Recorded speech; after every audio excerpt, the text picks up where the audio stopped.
I'm going to spend the next 5 minutes talking about a brand new Harvard Business Review article we have that deals with responsible AI as it was built out at Blue Cross Blue Shield of Michigan and what the 7 practices are that they did to be able to do that at scale. Paul, we'll go to the next one. This is the image from the article, which is available to you at HBR. If you just put Harvard Business Review and my last name or a couple of the authors in, you'll find it. Let me give you background on Blue Cross Blue Shield of Michigan, $36 billion, 95-year-old firm, over 5 million members, over 37,000 providers. And the covered lives in the US have been going up because of the Affordable Care Act from 83% to over 93%. And for those of you who haven't been paying attention or aren't old enough, the fastest growing part of health insurance in the country is Medicare Advantage, which is basically an HMO option for people on Medicare. And the reason that's relevant here is that it is making the life of the health insurers vastly more complicated because a full third to half of the providers now in Medicare Advantage are non-medical. So they're doing things like hooking up people with Uber Eats to eat more healthfully. They're hooking up diabetics with pedicures because that's one of the best ways to discover diabetes, necrophilia. I mean, not necrophilia. Anyway, dead skin in the feet. Yeah, sorry about that, Michael. I forget what it's called, but anyway, the Necrosis. necrosis. Thank you. Necrosis before amputation and so forth. So you can imagine how complex that is. In addition, for the past 7 years, they went from being the worst of the blues to the best in terms of productivity of IT.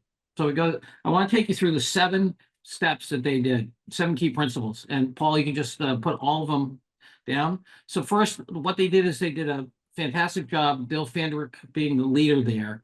And what he was able to do is to create a series of activities to make sure that the board, which was really not informed about AI, to understand what it meant to their business in a very sequenced way, from education to operation to transformation. The second thing that was huge is cross-functional coordination that aren't just involved at the beginning, but really cross-functional teams, whether it be regulatory, process, technology, claims, client service. And the critical things that underlie that was regulatory compliance and risk management, because this is an industry that if you get it wrong, you actually can end up in an orange jumpsuit for Medicare fraud, for example. And the HIPAA regulations are very, very strict. They have over 10,000 different regulations they need to comply with in this context. So cross-functional team to make sure you're ticking all the boxes across the organization.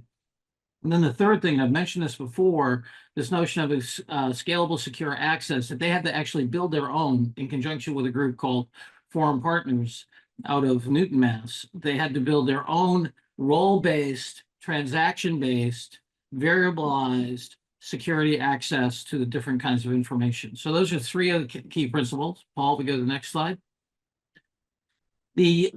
Another thing is that they realized that their architecture, they didn't go and build data lakes. What they did is that they processed the data so you could get access to different kinds of maladies, like you take a DRG, a diagnostic related group, about something like a knee problem and be able to relate that to the clinical notes in a way that they couldn't do before. So as they created the generative capability, they left the data where it was, but they actually tokenized it and indexed it. Fifth, provide ongoing employee education, not just knowledge, but skill in an ongoing way. So it wasn't once and done, but they needed the ability to go across the full organization.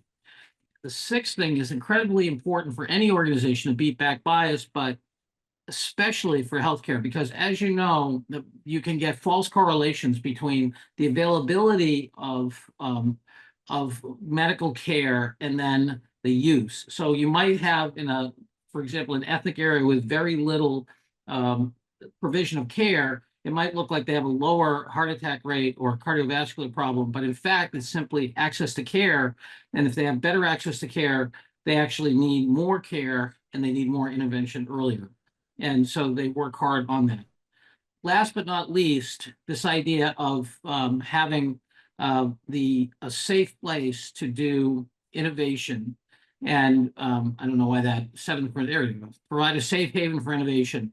They actually have a subsidiary called NASCO where they can put a lot of the cost of the innovation in that for their use. And I would just put to you that if you can reinvent a 95-year-old mutual insurance company with net margins of 1.5%, you can reinvent any firm if you apply these principles. Wonderful job. Yeah, and for people to know, they are in production with multiple Gen AI use cases, and they drove it with a team. I think it was 10 or 12 people, so they didn't have a massive bus of Accenture people to do this. Absolutely.